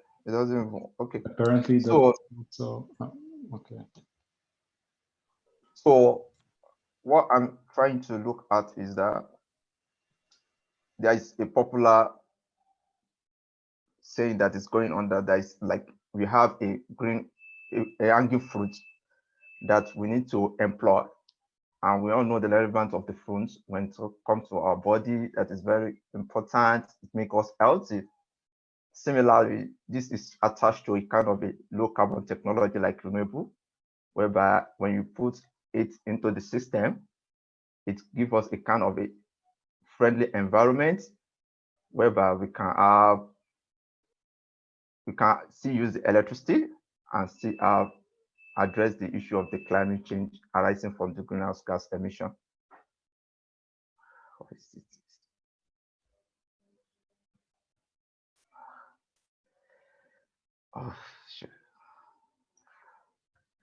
So, and the essence is that when we talk about the electricity as a sector, we look at electricity CO2 emission majorly account for about 40% of the greenhouse gas emission. And this majorly because of the use of the fossil fuel in generating electricity. And there is a graph that shows that the amount of the CO2 emission that is emitted by kilowatts if you are generated from different sources like coal, like can have almost 900 tons per kilowatt hour from generated electricity from coal, then from other fossil fuel as well. So by using the renewable technology like the wind, we have a kind of about 30 tons of kilowatt hour or 13 tons of grams per kilowatt. This shows that with the uses of the renewable energy technology, we can actually reduce the CO2 emission. And okay, can you see my slide now? Yes, Hello? perfect. I think you can leave it like this, like it is. You don't need to use presenter mode because then it gets too slow. You can continue. So yeah. So as I've earlier said, I've discussed about the electricity related CO2 emission constitute the largest, although this is the source, it's 2014, but it still remains the largest. And one of the solutions we can use to address this is to decarbonize electricity. if we can decarbonize the largest source of the CO2 emission, that means that we have almost addressed the issue of the climate change, which is to other issue like the global warming, heat wave, and some other issue. So we have different sources that we can use in terms of wind, solar, and some other sources that can make us achieve that. So this is just the background and motivation of that. So what the purpose of the research the paper is doing is to look at what is the effect of the electricity price and carbon price or low carbon investment decision in the context of the UK electricity grid. You can see that there is a bridge. There are two bridges. There are separate bridges, but that in between there is a gap there. So the research question intends to fill the gap. What is the gap there? So from the literature, there is a lot that has been done in terms of looking at the grid network, and the grid network in terms of looking at what is the resilience of the network, what is the reliability of the grid network in terms of electricity grid network, what is the, in terms of the reliability, resilience, and how effective is it in terms of the network. So majorly most of them concentrated on using one kind of, either concentrated on solar wind with gas or solar wind with some other, with static, without actually looking at the real grid network. What are the existing real grid network? What are the kind of the power plant that exist there? So that is what is happening with the electricity network grid analysis, whereby they look at the statistical properties of those things. How does it influence the reliability, efficiency, as well as the resiliency and some other factors? While some other literature look at low carbon investment electricity technology, where they actually do not actually consider the grid network. What they just do is, oh, let's see the investment decision without actually putting in place what is the grid network, existing grid network, and how does the investment decision affect that. So the paper, this paper actually look at there is a gap, there is a extreme gap, network investment decision, and this paper try to close the bridge, to fill the bridge so that the bridge can be closed by looking at the impact of we want to look at the low carbon investment decision. Then we have to consider what is the existing real grid network. So for the UK, so for the purpose of this, we try to make it simple, looking at the intra-country, not connected with outside, just within the UK, then focusing on electricity transmission network, just to make things, is a complex issue, but to make it simple. Then, so this is part of the main contribution, looking at what is the real electricity network, the real electricity transmission network in UK, on the choice of adopting the generation technology. Then we now apply, we apply both the network analysis to see the properties of the real network rather than just creating a random network. Then we now take the network, the real existing network, and now apply the agent-based modeling, whereby it allows us to see the investment decision at the plant level. So, and for us to do that, we take some of those data, empirical data, particularly we need network. How do we get the network from? So we look at the energy European network transmission system operator for electricity, whereby they have the grid map of the Europe, but we only select the UK and concentrate on the transmission network. And we also use some other information as well from the other sources like the national grid and other sources to do that. So the approach first we take in order to carry out the simulation approach, the first thing is that we want to look at, as discussed earlier, is that we need to construct the UK grid electricity network. How do we do that? I take time to look at the European map. Then from the map, there is information about the properties of the nodes. What I mean by the nodes is like vertex in the network analysis, so they have a property for the power plant as well as the substation. The kind of property they have for the power plant, it has to do with they have the capacity type of each power plant. They have the generation types, whether it's based on wind or based on fuel type, whether it's wind or nuclear. That is what they have when it comes to the data resource from the European Network Transmission System Operator for Electricity. So we support the information here. We now look for other sources in terms of that is the business, energy, and industrial strategy source, where you have some information about the operation here, where did they commission each of these power plants. So, and some other, the companies that own each of the power plant. Then when you talk about the nodes, just like where you have a graph here, you have the node here. So there'll be a kind of way they connected together. What kind of connection do we use? So based on the previous study as well, we look at the transmission line, as I just said.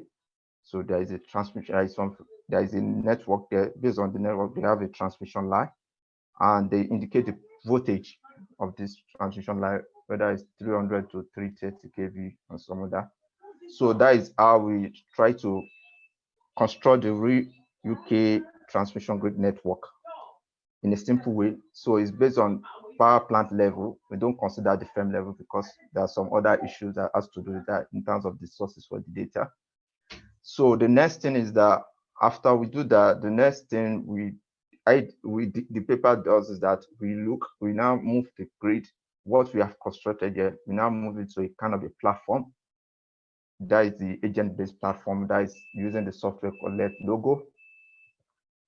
So when we talk about the agent-based platform, we must identify who is our agent. So from this platform, we have the agent, so the power plant.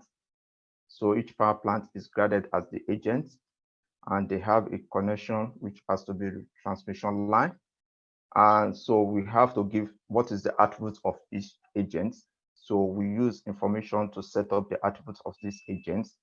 Mind you that I mentioned earlier that the only information we have from the ENSO is the capacity and the generation side.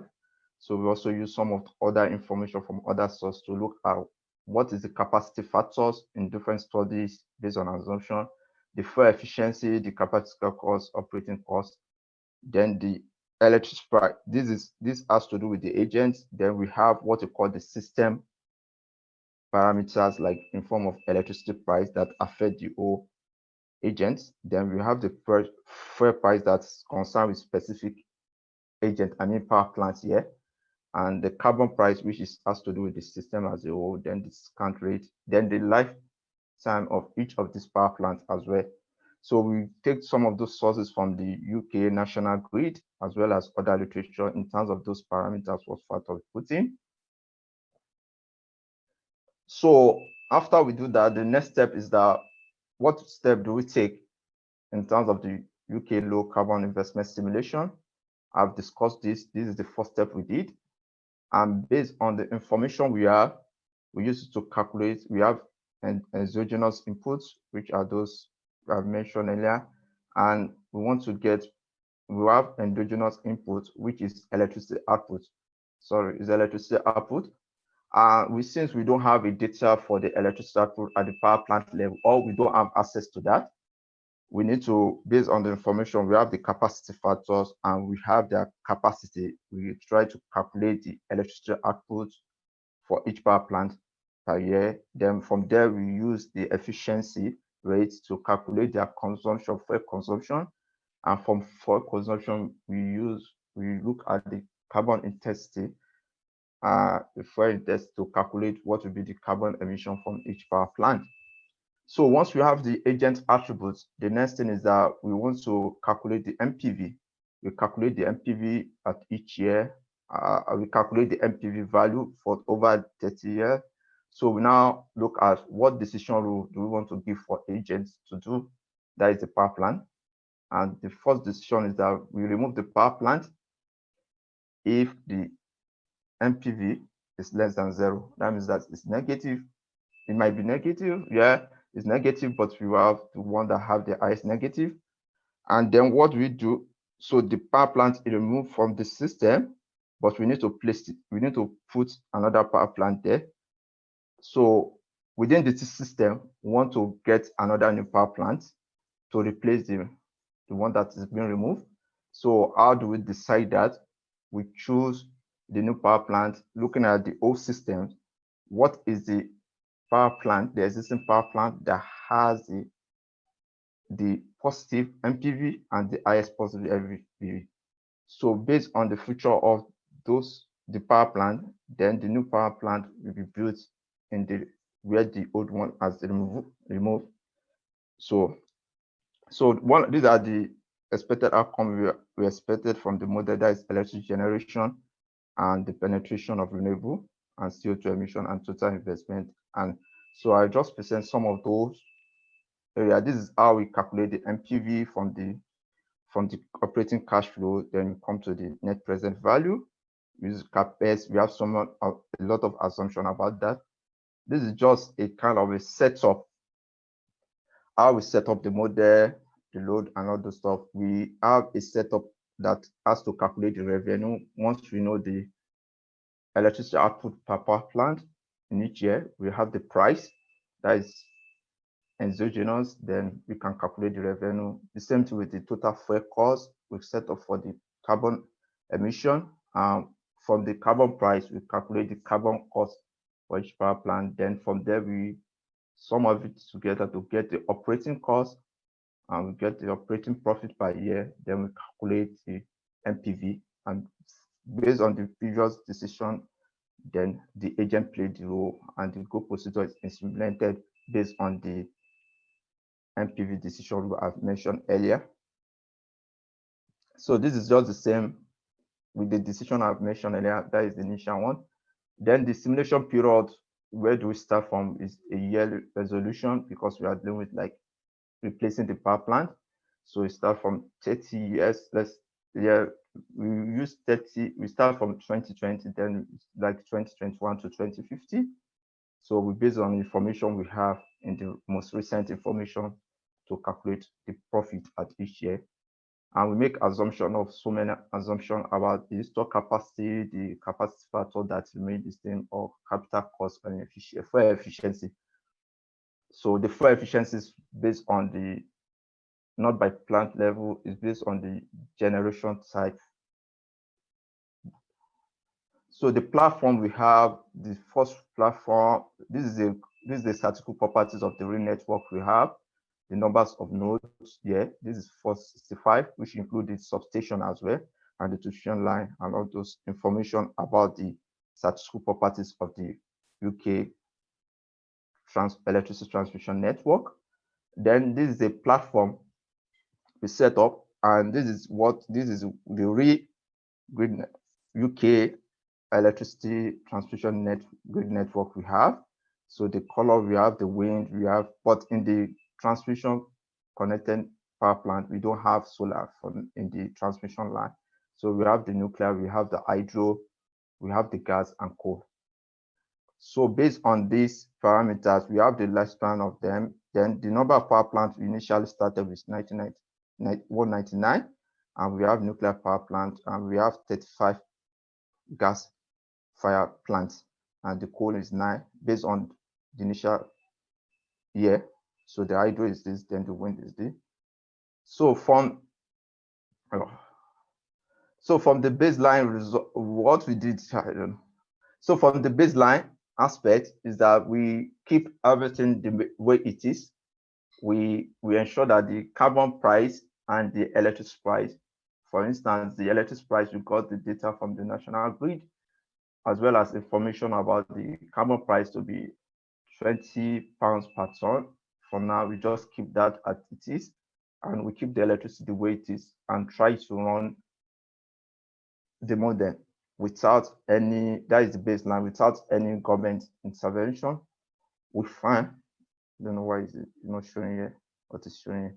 So we find that the mix over the year, we have the wind and the gas. By 2020, 2050, the electricity generation means in UK, based on the transmission network, will be gas, wind dominated, followed by the gas. So then we try to look at the scenario where we have a scenario where we look at what is the policy of the government in terms of UK policy, like net zero policy target for the UK, we find that the first one they are trying to do is to ensure that they phase out the coal by 2024. But based on our model, we find that the coal can actually live without any government intervention based on just MPV decision rule. Coal could be out of the power plant before 2024, as the government initially suggests. Then, in terms of what they're actually also looking at is to look at the nuclear. They also want to phase out the nuclear by 2030 and leave some 2 nuclear power plants. That is the sideway and the Erik points to the system.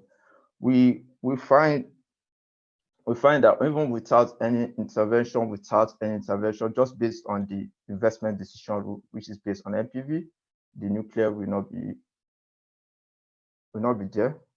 So the nuclear power plant will actually will not be among the electricity mix.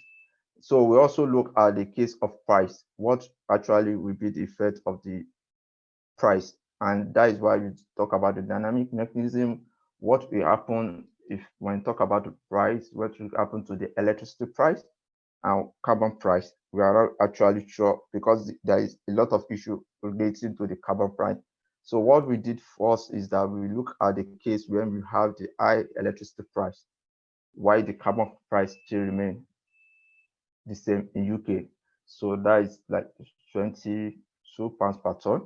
So this is the kind of the energy electric generation means we find that nuclear, we are finding nuclear taking the lead, followed by the gas. Then we have the hydro by 2020. So that would be the UK electricity mix, generation mix. Then when we try to look at what will happen if you have a high carbon price without high carbon price setting to a kind of the highest so far, because there is a lot of belief that it should be over 100 pounds more than that. So we just put us 200 pounds per tons and see what is happening. We see that there is a kind of the wind take over after the drop in the hydro. So we still have the wind taking the lead, then we still have the gas, then the hydro. So now this is a case when there is no government intervention. There is government intervention in terms of increasing the carbon price, and then the price maybe in terms of the market and stuff. Then we now look at a case of non-price government target where that is where they are trying to remove the nuclear power plant by 2030 and coal power plant, phasing out coal power plant by 2024, and compare it where we have a case of when we have the low price. That means that we have the low price for the electricity and we have high price for the carbon. So the results show that we still have the renewable and the gas still play wind, and the gas still played important role, while the hydro still remain the same. Then when we now extend this to look at when we have the high price for both the hydro, for both the electricity and the carbon price, and why they remove the target is still there, remove the nuclear power plant. So we find that by the end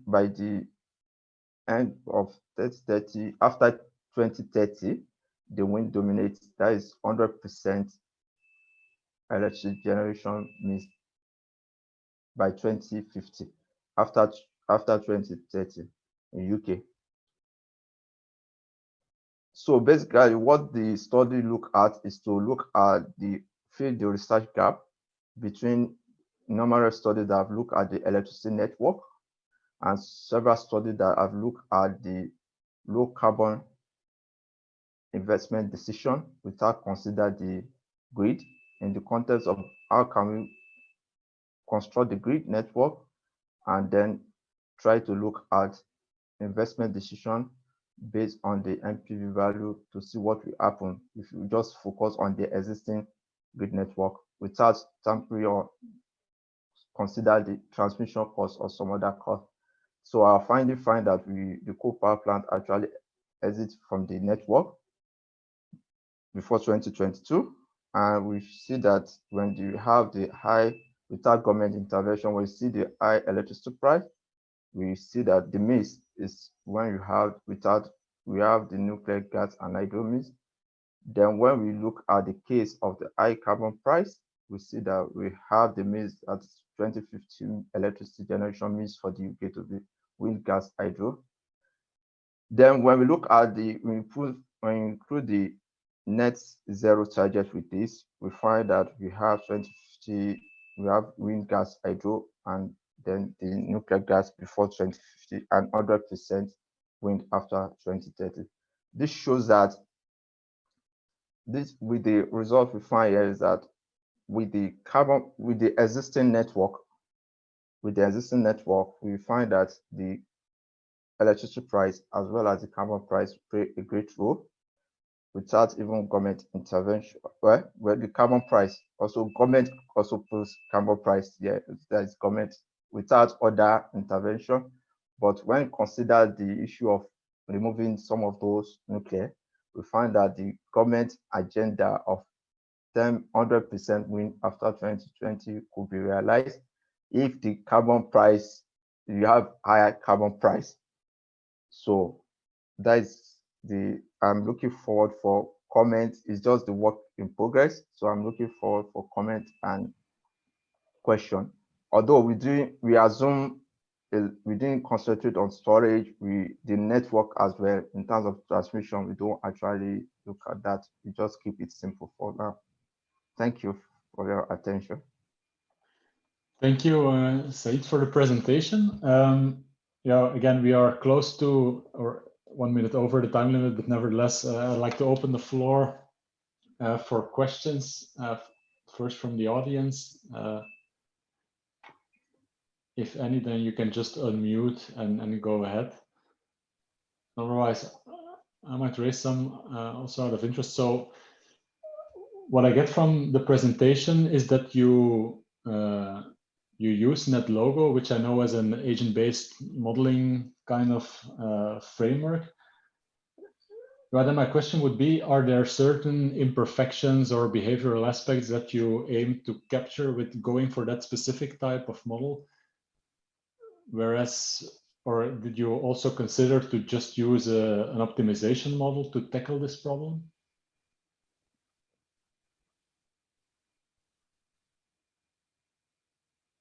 So I use a NetLogo. I think the network is good. I use NetLogo. So is that any what? I'm not clear about the question. Right, it's a question. So NetLogo, as I know it, it's really for agent-based modeling. Yeah. Okay, that fair enough. But then my question is, why have you chosen for that specific type of model? Because you could also set up a cost minimization approach.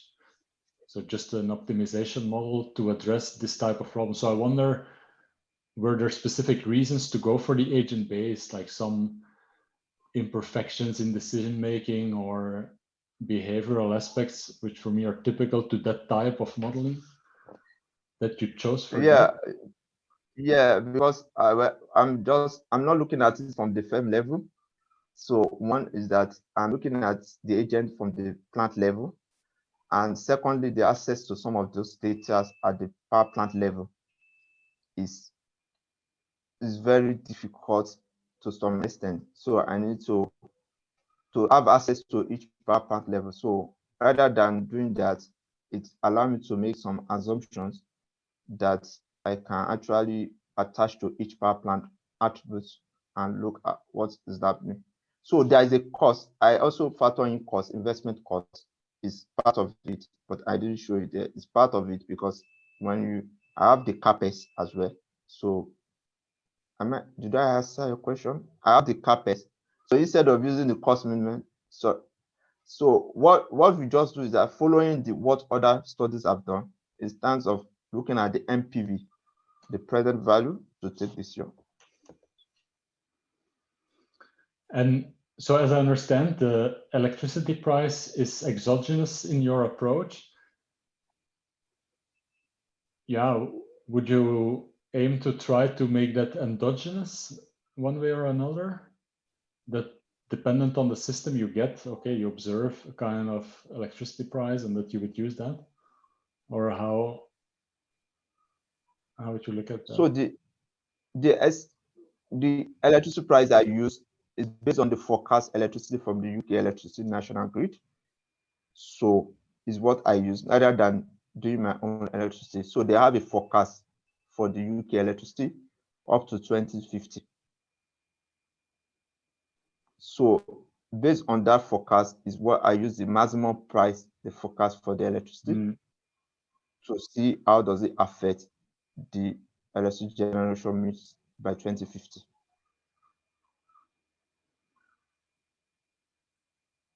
Okay, but you could, like, if just connecting a bit to the beginning of this session, yeah, with the types of models we use, you can also endogenously see, okay, given this system, what would be the wholesale price at the market set by this specific system? You could one way or another derive that also from your model, right? So then it would be interesting to maybe contrast the price that you would get to the price that you use exogenously. That might be possibly an interesting follow-up. Okay, whether I use the price I get from the system, Yeah, like I can make the electricity price endogenous. Yeah, or at least have a look at what comes out and contrast that to the exogenous price you put into it. I think that could be a first step to see, okay, are they close or is it completely diverging? Okay, I don't know. Yeah. Yeah, please.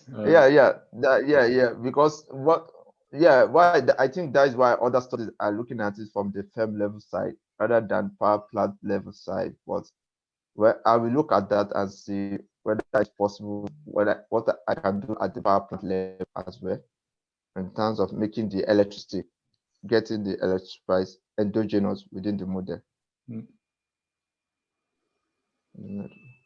Okay, thank you. I don't know whether in the meantime, if there would be a final question from the audience. If not, then I apologize for the slide delay, but I think we managed overall quite well. So let me thank again the 4 speakers for an interesting session, so for interesting presentations and some follow-up. So thanks again to all of you. I would say take care, enjoy the rest of the conference, and yeah, hope to meet, who knows, in real life at some point. That would be nice. So all the best, take care, and yeah, hope to see you. Bye. Thank you very much. Thank you.